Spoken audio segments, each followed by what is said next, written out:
સોમનાથ વર્તમાન એક આંદોલન આવું પણ સૌરાષ્ટ્રના ગોંડલ શહેરના પ્રસિદ્ધ ભુવનેશ્વરી પીઠના વડા આચાર્ય ઘનશ્યામજી મહારાજ છેલ્લા 50 વર્ષથી ગૌ સંવર્ધન માટે કામ કરી રહ્યા.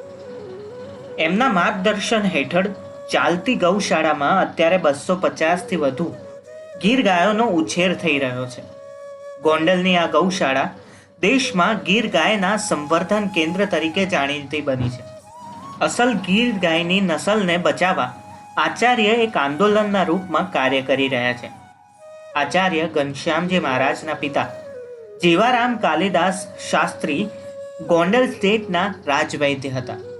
આ વારસો એમણે જાળવી રાખ્યો છે, કેમ કે 8 જેટલા ગુજરાતના રાજ્યપાલના એ આયુર્વેદ કન્સલ્ટન્ટ રહી ચૂક્યા છે.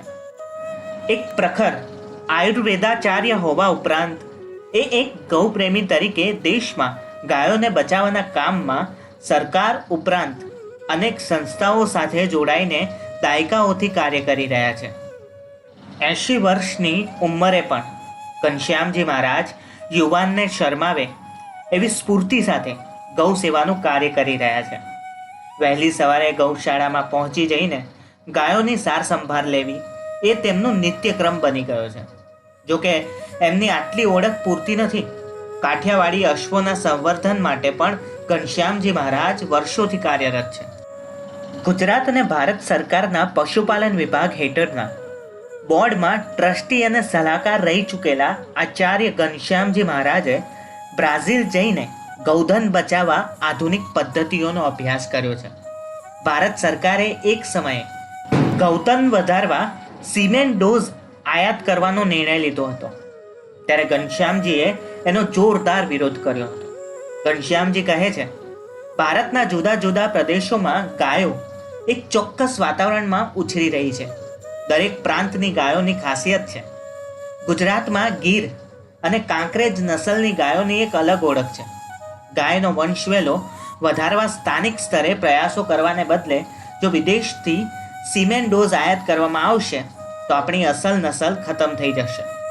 આવી ભૂલ ચીને કરી છે. ત્યાં સ્થાનિક ગાયોની નસલ ખતમ થઈ રહી છે. તેમજ પશુપાલન અને ખેતી બંને ઉદ્યોગો ભાંગી ગયા છે. આથી ભારતે આવી ભૂલ ન કરવી જોઈએ. આચાર્યનું માનવું છે કે ગુજરાતમાં શ્વેત ક્રાંતિના બીજ રોપાયા અને આખા દેશને દૂધ ઉત્પાદનમાં દિશા મળી છે. આજે ગુજરાત અને દેશમાં ગાયોની નસલને બચાવવા ફરી એક ક્રાંતિની જરૂર છે. ભારતમાં ગૌધન ઘટી રહ્યું છે, ત્યારે એને બચાવવા સરકારી સ્તરે થતા પ્રયાસો પૂરતા નથી. એક સામાજિક આંદોલન જરૂરી છે. ગૌ સંવર્ધન અને આયુર્વેદને જુદા પાડી શકાય નહીં. આપણી સંસ્કૃતિમાં ગૌમૂત્રને એક ઉત્તમ ઔષધિ ગણવામાં આવી છે.